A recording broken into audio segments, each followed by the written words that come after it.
Hello, everyone. Welcome to another one of our Avatar Bible studies. Today we are in Book 1 and Episode 3 of the series. And, of course, in the episode of the Southern Air Temple, we are going to be discussing some very somber topics.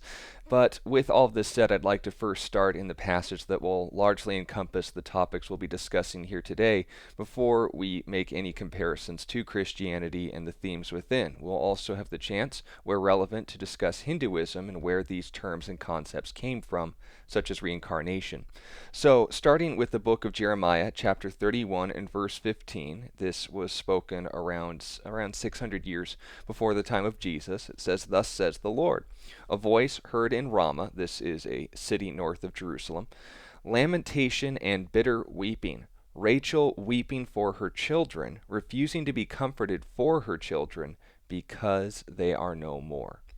So this prophecy was overviewing an event that would not only echo the immediate events that Jeremiah was speaking of, that Babylon would come in to ravage and destroy the cities around them, not even sparing the children. But according to the Christian sources, this was also a prediction of the circumstances surrounding Messiah's birth. We're going to get into that in a moment. But in today's episode, I want to discuss some very interesting topics as well as to clarify others. And this, of course, will be the term avatars, or rather the term used to describe the avatar's lifetimes through reincarnation. We're going to clarify that from the Hindu sources and clarify that in light of Scripture. We're also going to discuss the parallels between the life of Jesus, referring to the massacre of the airbenders in order to stop Aang's rise to power from the Fire Nation, and how that was very interestingly enough, very well associated with the birth of Jesus and the circumstances surrounding it. And as well, we're going to see just how non-Hindu Aang was in his reaction to death that mirrored Jesus's as well. So starting with the topic of reincarnation. It's a very pop culture-y term, and when it comes to spirituality, those with a more neutral stance tend to admire it because no one wants to cease to exist, but they also don't want this life to go on forever. We've seen enough movies with people who showed the dark side of immortality, like Wolverine, and we ask, yeah, that seems a little tough to live forever. What happens when we get bored? That is under the assumption that there isn't something that could keep us infinitely engaged during that time.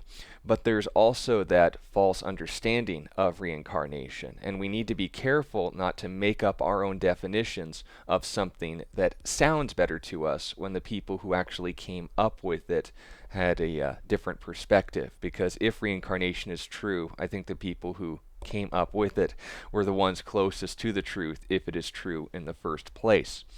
The Hindu words, again, when we've clarified this before, that are used in this series, reincarnation, as they stated, don't necessarily reflect the Hindu sources.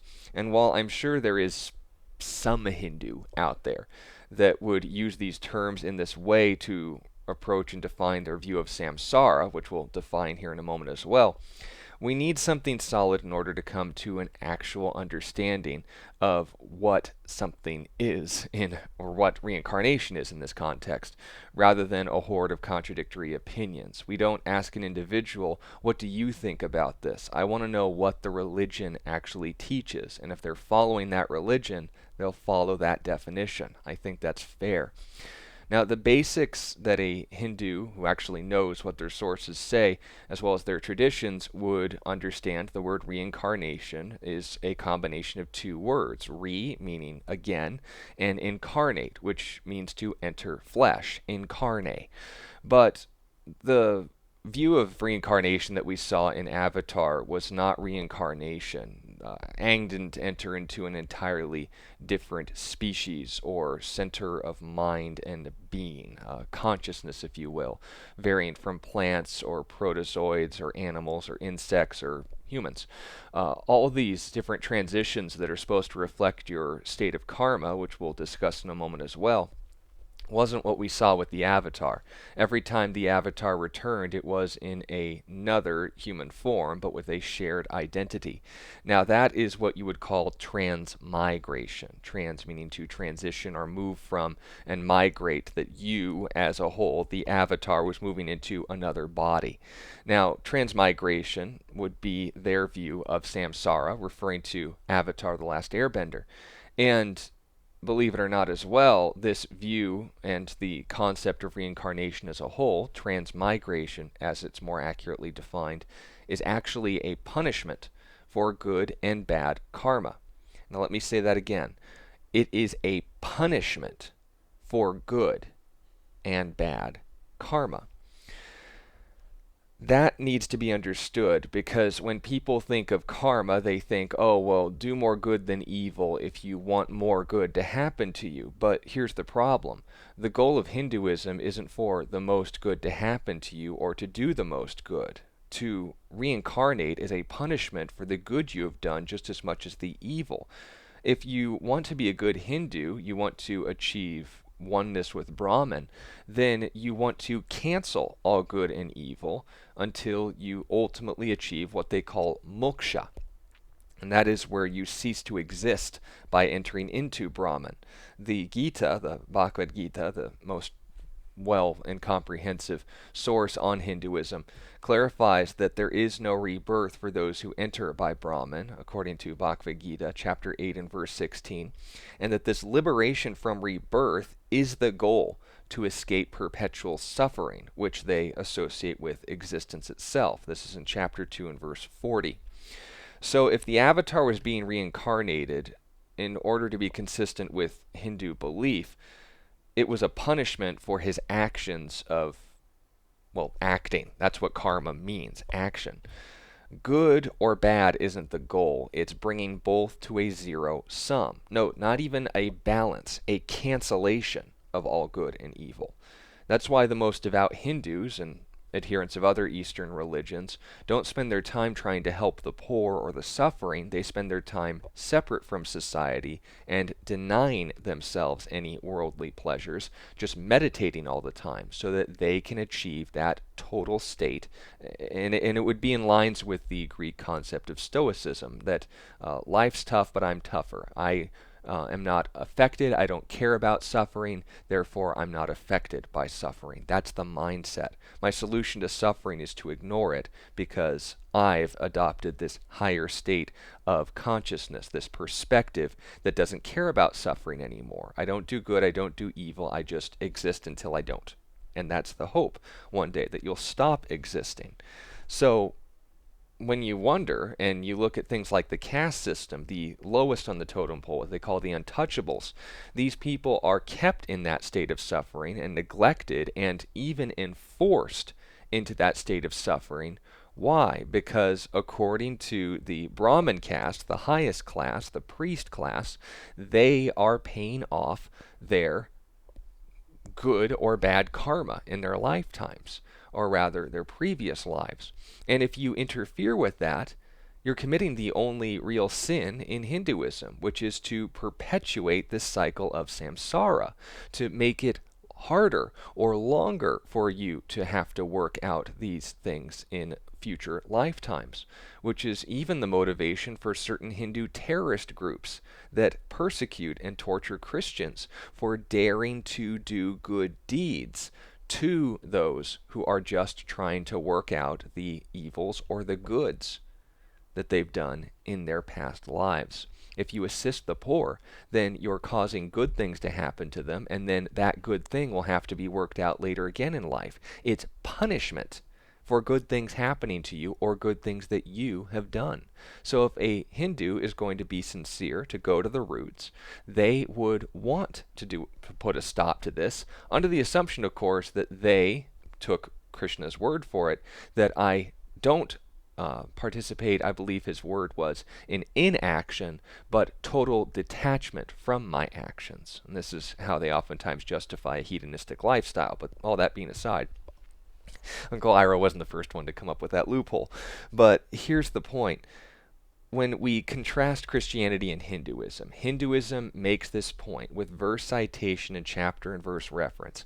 They want to do nothing. They want to stop caring. And over many lifetimes, they work out their salvation until ultimately they come to a ceasing of existence. Now, Christianity, on the other hand, well, let's just read.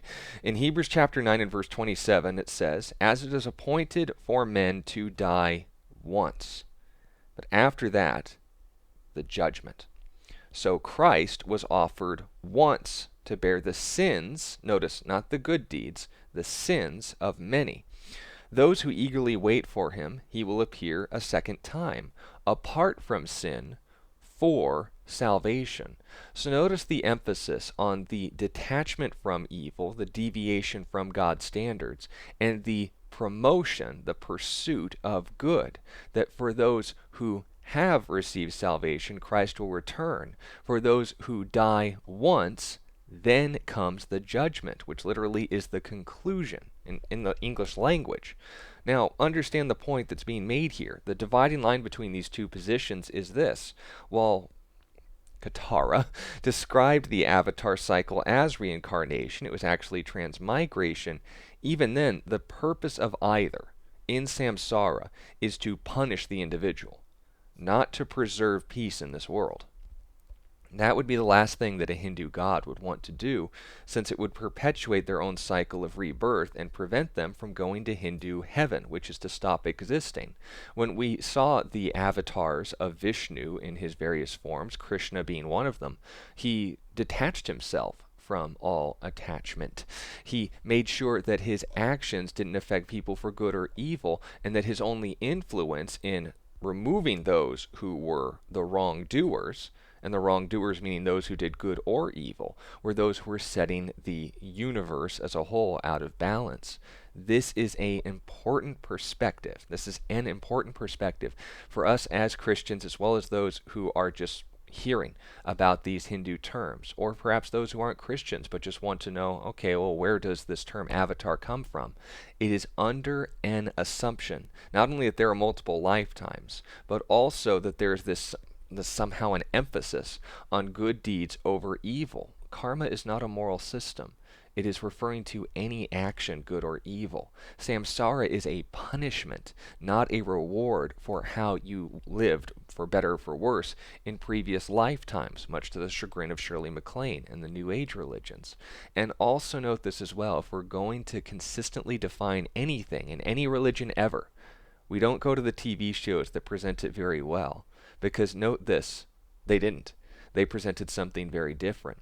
And this is why I want to point out these things to you, that the reason why Avatar: The Last Bender, I feel, is the show and the successful story, and the well-executed one that it wasn't because it was based on Hinduism. It used Hindu words, but it had much more in common with Christianity, which brings us to our second point.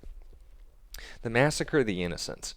Now, going back to our introductory verse, Jeremiah 31:15, if you want to look it up again, was a prophecy that was fulfilled when the Messiah was discovered to be born, where the prophets said he would incarnate, not reincarnate, incarnate. The only person in the Bible who had an existence before he was physically born was Jesus. So note that point. The ruling authority at that time, much like in Avatar, was a paranoid tyrant by the name of Herod the Great. And note this name for him was entirely ironic. Herod was known to be a very short man and also a very paranoid and violent man. He was a descendant of the race known as the Edomites, who were relatives to a point with the Jewish people, but they weren't Jewish because someone who is ethnically Jewish has three primary ancestors: Abraham, Isaac, and Jacob. Herod the Great's ancestor, Esau, was the twin brother of Jacob, but he wasn't Jacob, who was later named Israel, thus forming the 12 tribes of Israel, the nation as a whole. So Herod the Great, he was a little more at this point than a vassal for the Roman Empire, but because he had a knack for impressive construction projects, they humored him and let him call himself a king. He would take any power that they would give him. But note this point, when representatives of a nation that was currently at war with the Romans at this time, the Parthian Empire, found today in Iran or Persia. They visited this very unstable little man and told him, "We've come to see the King of the Jews." You can read this in Matthew chapter 1.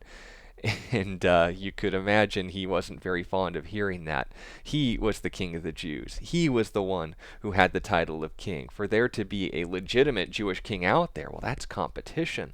Actually, I think this bears telling a little bit of a historical story. You can read this in Josephus, section 2, chapter 4, and verse 11. There was a report. Josephus was a Jewish historian that provided these records for the Romans. But there was a very interesting event that I think sums up Herod the Great's personality quite effectively. There was a quote from Caesar Augustus that it was safer to be Herod's pig than Herod's son.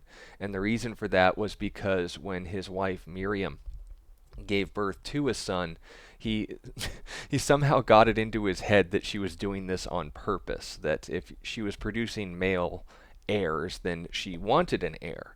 And if she wanted an heir, that means that he's probably trying to get him out of her hair. That wheel turned in his brain for a while until he eventually, and rather quickly, mind you, concluded that the only way for her scheme to be stopped was to kill her.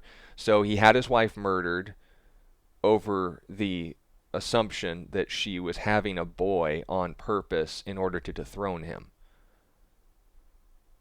This guy makes not even Zuko. This guy makes Azula seem like a stable person. But with all that said, that's where that phrase came from, the grounding for that. And interestingly enough, when he finds out, oh, there's someone out there with a legitimate claim to the throne, well, how does he used to dealing with competition? This was going to follow. In Matthew chapter 1 and verses 16 through 17, note the two prior verses. Herod asks the wise men, when you find him, tell me where he is, so that I may come and worship him too. Matthew is able to read between the lines. He had access to the Roman records because he was a tax collector by trade. He has close connections with the Roman Empire.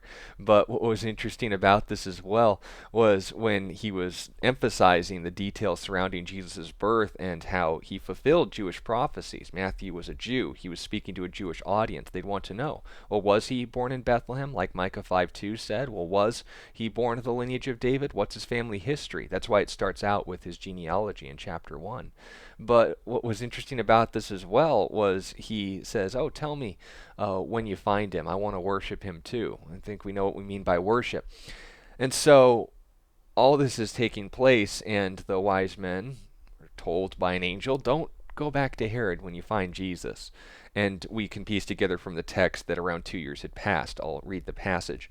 In Matthew chapter 1, verse 16, it says, Then Herod, when he had seen that he was deceived, or he saw rather, that he was deceived by the wise men, he was exceedingly angry. And he sent forth and put to death all the male children who were in Bethlehem and all its districts. So note, Bethlehem, Ramah, all of the surrounding regions, including of which the one that was spoken by Jeremiah. 2 years old and under. So he literally went on an infanticidal campaign to murder anyone under 2 years old. Why? Well, 2 years had likely passed since the time that he had last heard from the wise men, and then under the assumption that they had found him, he concluded that he was deceived. We've already seen from Josephus, this guy didn't need a lot of prompting for that. He concluded, anyone under 2 years old, let's murder all the kids to prevent one of them from even possibly standing in the way of me holding on to this fake power that technically belongs to Rome anyway. But anyway, all that being said, let's note a comparison. The Fire Lord understood that the next avatar would be a threat to his plans for military conquest. So he did what? He exterminated, understanding the avatar cycle. The next avatar was going to be an airbender, right? Well, if I exterminate all of the airbenders, then the avatar is not going to show up and be a threat or an opposition to my kingdom, or my plans for conquest, rather. So, what happened then? Well, like we read in the text following after these verses, or actually immediately before them, Joseph, Jesus' foster father, no, not biological father, but foster father, was warned by an angel, take the young child and flee to Egypt. This was fulfilling a prophecy in Hosea, for Herod will seek the young child's life. And there they stayed until there was a less paranoid tyrant in the region. And even then, they didn't go straight back to Bethlehem because Herod's son was just like his old man. So they moved to Nazareth, where he spent the majority of his early and formative years. All that being said as well, what happened with Aang? Well, coincidentally, he left shortly before this took place, much like with Jesus, and was preserved for a time, granted not in Egypt, but in ice. We'll grant that difference, until he began acting as the Avatar again 100 years later. The king of Judea understood that the promised Messiah had a real claim to be king of the Jews, given that he was Jewish and all, let alone from the royal line of David. So he exterminated the children born 2 years and younger, note much like the Pharaoh in Exodus, to prevent this from happening. Now, they stayed, according to verses 13 through 15, in Egypt until Herod's death, which, according to the records we have, was around 4 BC. Now, this is just an aside, but maybe a little fun fact for those of you who are listening. Why is it BC before Christ if Jesus was likely 2 years old at minimum during the time of Herod's death, which was 4 years before Christ? Well, understand the dates of BC and AD aren't in the Bible. The individuals that came up with that did the best that they could, but as you can see, they were a little bit off.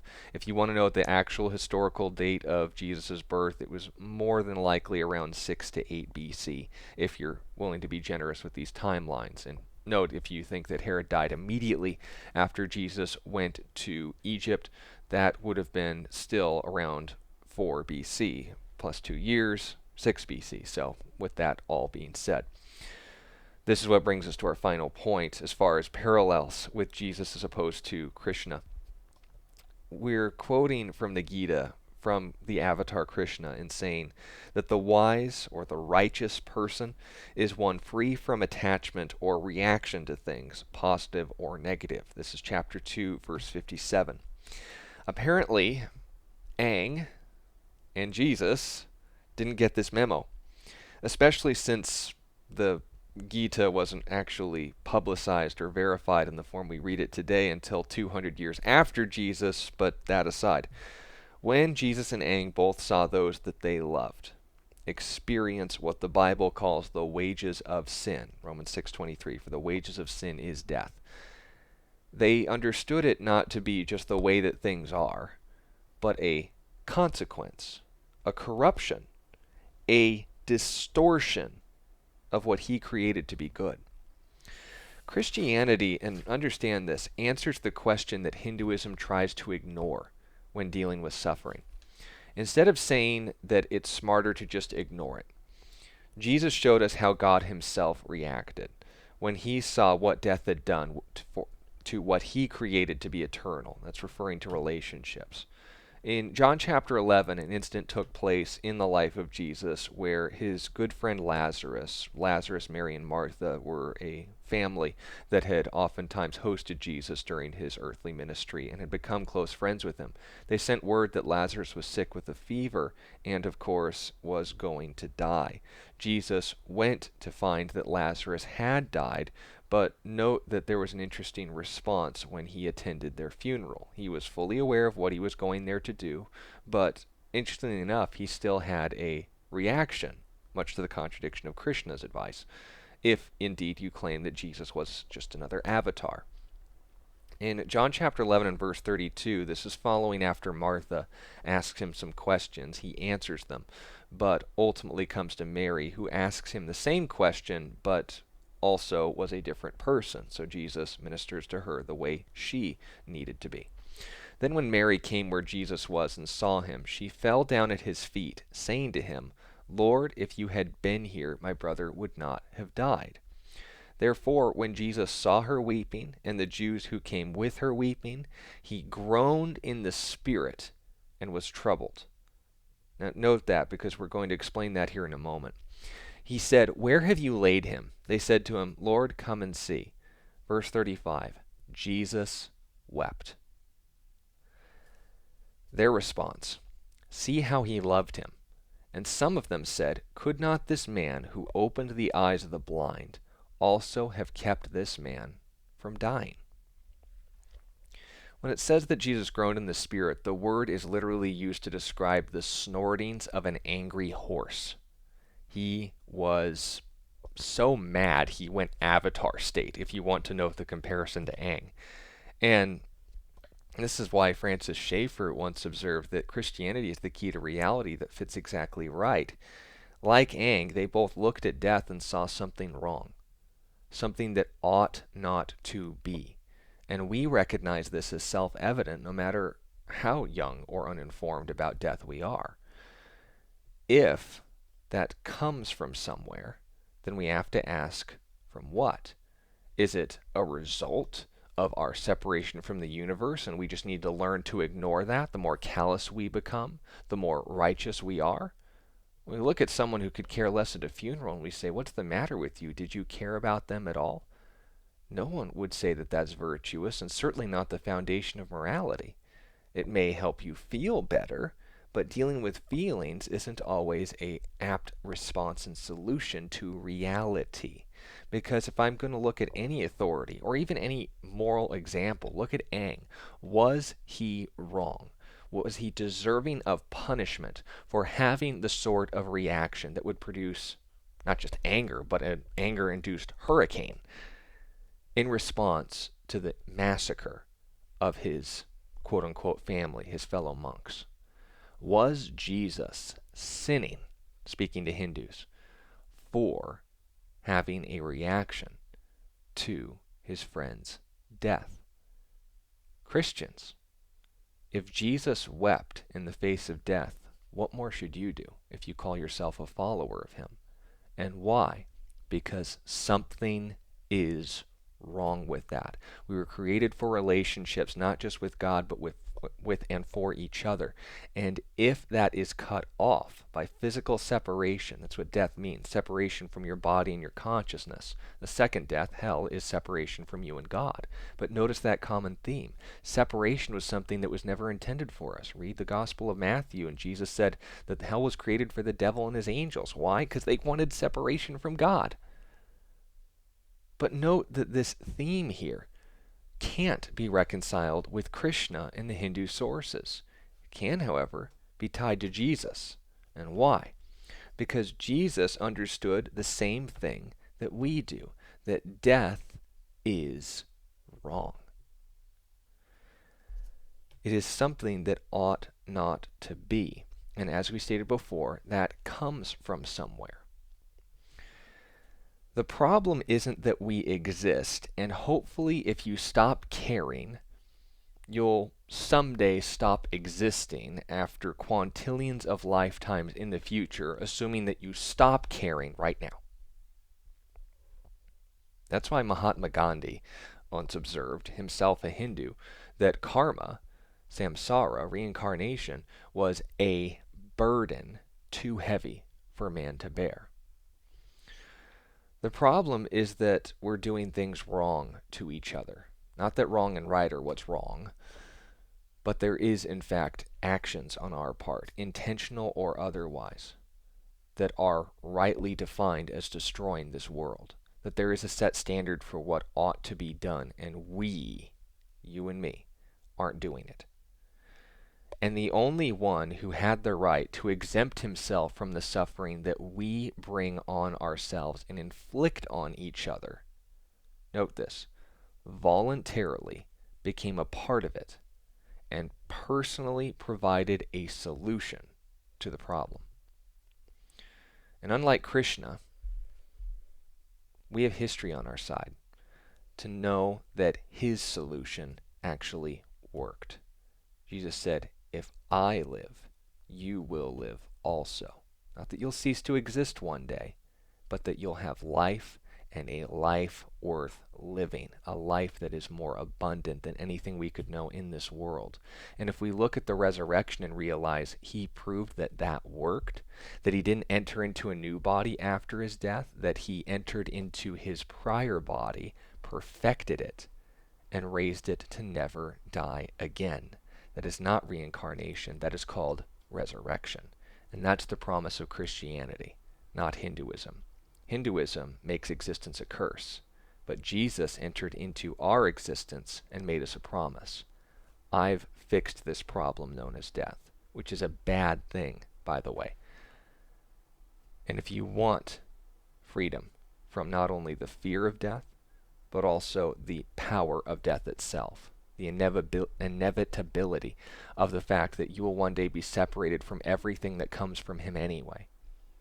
You can have that relationship restored if you simply trust in the way that I proved it had been destroyed.